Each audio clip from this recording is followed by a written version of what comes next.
comme ça là. On a eu les jonquilles, on a eu les jacinthes. Là, on a des tulipes.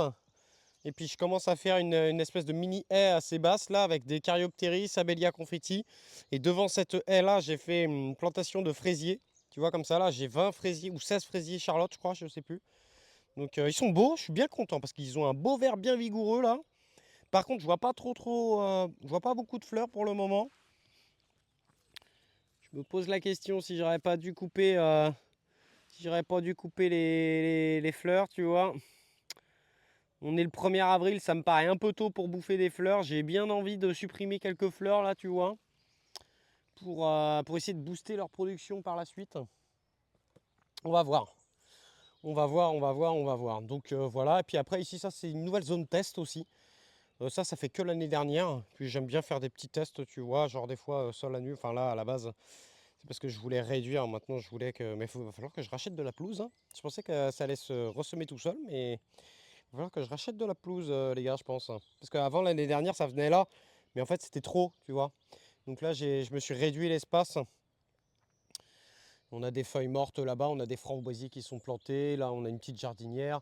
J'ai des oignons qui sont sur but ici. J'ai de l'ail qui sont juste derrière. Donc voilà, voilà rapidement pour cette partie-là. Après, la vraie partie, vraiment le jardin qui est vraiment chouette là. Et ça fait vraiment 4-5 ans que je jardine dessus. Bah, c'est ça. Comme vous l'avez vu tout à l'heure. J'espère que vous m'entendez bien. Je vais peut-être mettre mon micro un petit peu mieux comme ça. Donc comme je vous l'ai dit tout à l'heure, on a une serre, j'ai une serre semi-enterrée. Donc bon ben j'ai de la flotte tous les jours, c'est comme ça. C'est un inconvénient en hiver, mais ça peut être un avantage là en ce début de printemps parce que bah, du coup je peux arroser sans taper dans mes cuves.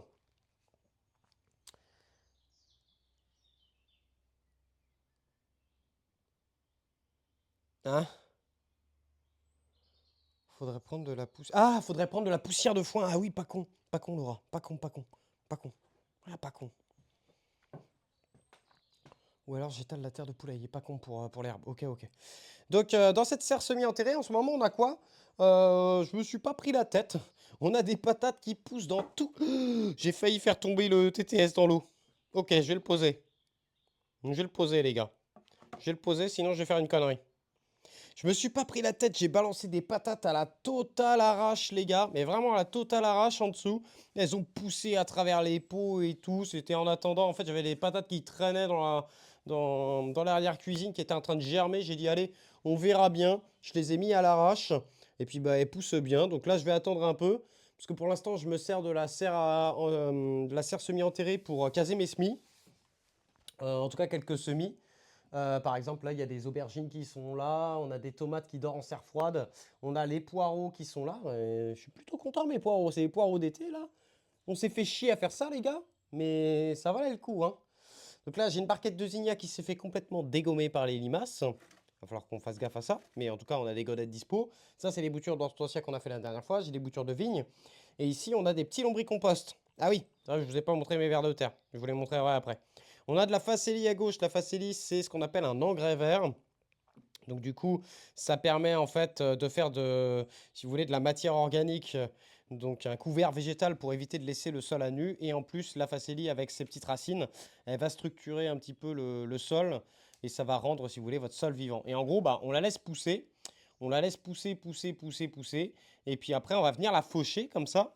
Et tout ça, ça va se faire manger par les vers de terre, ça va nourrir le sol en même temps. Et je vais planter mes tomates là-dedans. Sauf que je pense que le truc, c'est que les vers de terre, ils ont tellement mangé qu'il va falloir que je rehausse de plus de 20 centimètres. Donc je pense qu'on ira chercher de la matière organique.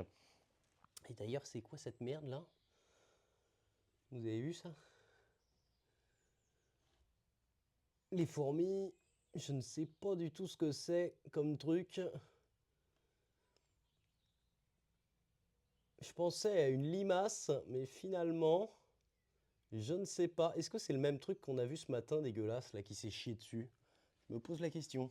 Mais ça fait partie en fait de toutes les petites bestioles. C'est pour ça que j'ai des cailloux dans la serre. Alors les cailloux, ils servent en fait à la fois d'emmagasiner de la chaleur l'été et l'hiver et la restituer la nuit. C'est un super truc pour avoir un peu plus chaud, peut-être un 1 degré de plus. Alors c'est pas miraculeux, mais c'est toujours ça. Et c'est aussi office de cachette. pour des petits animaux, des petites araignées, tu vois? Là, regarde, on a une petite araignée.